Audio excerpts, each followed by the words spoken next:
Hai semuanya, selamat datang kembali dalam video pembelajaran software CorelDRAW.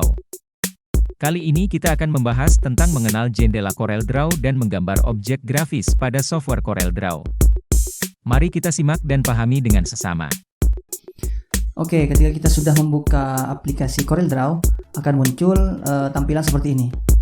Yang pertama, kita klik New Document untuk memulai dokumen baru ya. Kalau yang ini desain yang pernah kita desain sebelumnya, jadi bisa kita langsung buka ini atau ini, jadi gitu ya. Nah, kita buka New Document, kemudian akan muncul tampilan seperti ini. Di sini ada yang perlu kita perhatikan adalah nama. Ini nama nanti muncul di sini. Dokumen kita mau dikasih nama apa? Misalkan belajar Corel untuk pemula gitu ya. Belajar CorelDRAW untuk pemula. Atau mungkin mau dibikin tulisannya mengenal bagian-bagian CorelDRAW, terserah.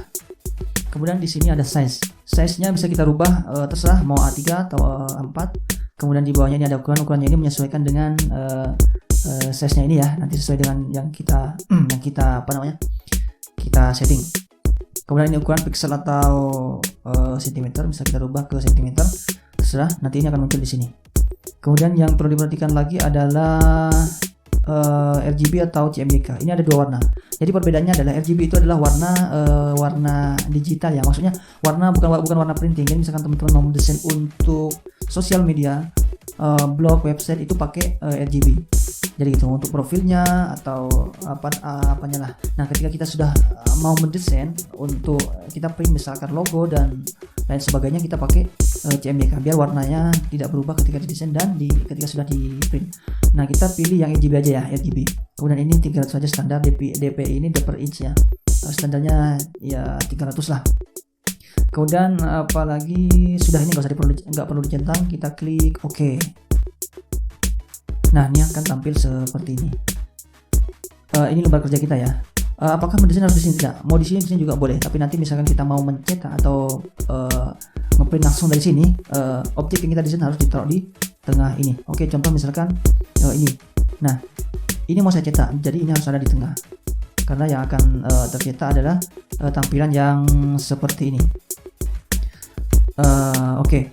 Kemudian kita mengenal di sini ada title bar. Title bar itu seperti ini, yang ada tulisannya CorelDRAW X7, ini namanya title bar.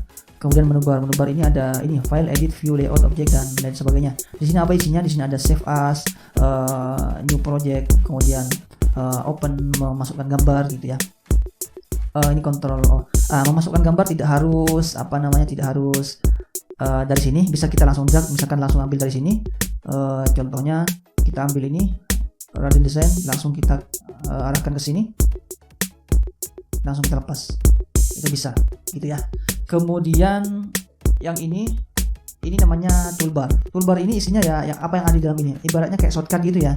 Misalkan kayak ini new document, misalkan di sini ada new document, kemudian ini ada save ini adanya di sini di file, ini ada save. Nah, ini memudahkan kita. Kemudian ini langsung kita print dan lain sebagainya. Kemudian di sini ada juga namanya property bar. Property bar itu seperti ini. Di sini ada 4. Misalkan ini yang mau kita misalkan kita mau cetak enggak mau 4, mau kita ganti ke A3 ataupun A5 dan lain sebagainya, itu bisa di sini. Mereka di sini akan berubah. Contoh, kita bikin A5 ini lebih kecil, kita kembalikan lagi ke A4.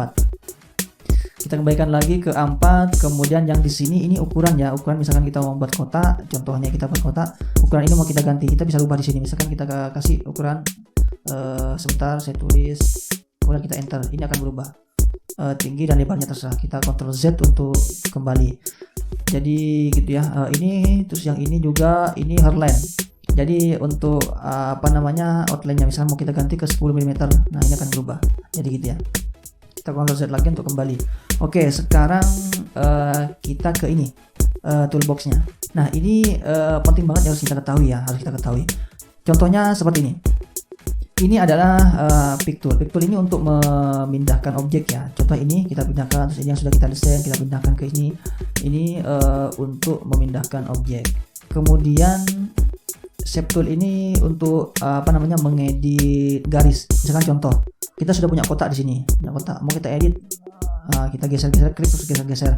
Kemudian kita jadikan garis dulu ini, klik yang ini, kemudian mau kita ganti bentuknya atau mau nambah titik lagi untuk merubah, klik 2 kali di sini kita ganti, atau kita mau menghilangkan lagi, klik 2 kali lagi dia akan hilang. Jadi seperti itu ya.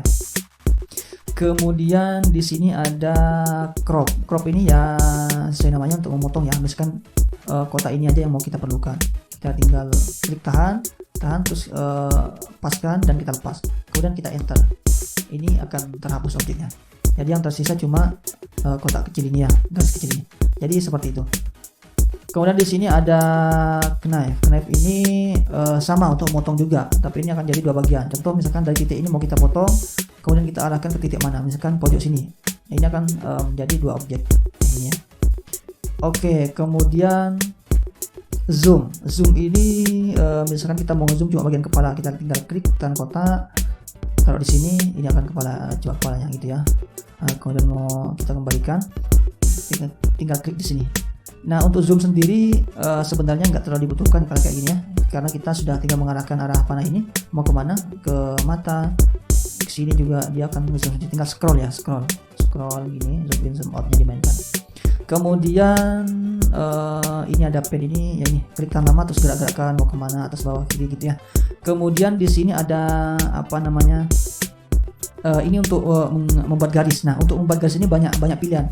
Ini ada freehand, 2 point line, bezier pen, dan sampai ke bawah. Apa sih membuat garis seperti apa sih fungsinya? Nah salah satu fungsinya seperti ini. Ini biasa saya pakai itu 3 point curve. Nah cara makanya gini. Misalkan saya bikin mata, mau membuat mata untuk membuat karya vektor seperti ini ya. Misalkan ini saya contohkan, saya membuat mata. Saya harus menggaris garis luarnya. Nah seperti ini. Saya garis terus. Saya garis, contoh aja ya, jadi nggak terlalu bagus biar cepat. Misal kemudian saya kasih warna, kemudian di sini saya kasih garis lagi, kemudian saya kasih lingkaran. Nah seperti intinya tool ini untuk membuat garis. Nah membuat garis banyak macamnya, banyak caranya seperti ini, tergantung kita sukanya di mana. Nah untuk apa namanya penjelasan lebih lanjutnya tentang gimana sih bang freehand ini cara kerjanya, 2 point ini, bezier pen, dan lain sebagainya sampai 3 point curve ini kita jelaskan di video selanjutnya. Dilihat di pojok kanan atas teman-teman ya, nanti ada link yang muncul kalau sudah saya bikin. Yang penting teman-teman tahu dulu apa fungsinya, kemudian lebih lanjutnya bisa dilihat di video selanjutnya, karena kalau kita jelaskan satu-satu ini bisa sampai 2 jam teman-teman, nanti bosen nontonnya. Oke, sekarang kita lanjut ke sini. Artistic Media Tool ini sama ya, dia membuat garis juga, bisa kita bikin ini, kemudian kita mau ganti bentuknya bisa lihat di sini, dia akan sesuai dengan bentuknya ini gitu ya. Kemudian di sini ada lagi kotak. Nah ini untuk membuat kotak. Nah ini membuat kotak terserah berapa persegi panjang ataupun proporsional. Untuk proporsional kotaknya teman-teman klik sekali di sini, klik sekali, arahkan, kemudian klik kontrol. Nah dia akan mengikuti. Jadi pas sisinya semuanya ukurannya pas gitu ya. Semua sisinya pas. Kemudian lepas, baru kontrolnya juga dilepas. Kontrol terakhir dilepas ya. Kemudian bawahnya lagi ada membuat sama ini juga, tapi ini lingkaran. Untuk operasional juga pakai kontrol. Nah ini kontrol ya. Kemudian di sini ada ini segi 5, mau kita bikin segi 6, lebih banyak lagi isinya bisa. Tinggal tambahkan di ini ya, di pojok di atas ini. Kita kurangi juga bisa gitu ya. Kemudian di sini ya, tulisan. Nah untuk membuat tulisan klik aja sekali, kemudian tulis seperti biasa. Mau di copy kita tinggal Ctrl C, Ctrl V, klik 2 kali untuk mengganti tulisannya, tulis yang lain. Nah, kemudian cara yang kedua untuk tulisan misalkan di kotak ini aja kita mau bikin, misalkan untuk koran, brosur dan sebagainya, kita bikin kotak aja gini. Nah ini tulisannya akan menyesuaikan dengan kotaknya. Terus, nah seperti itu ya, akan menyesuaikan dengan kotaknya. Itu tadi pembelajaran tentang mengenal jendela CorelDRAW dan fungsi beberapa tool pada toolbox CorelDRAW.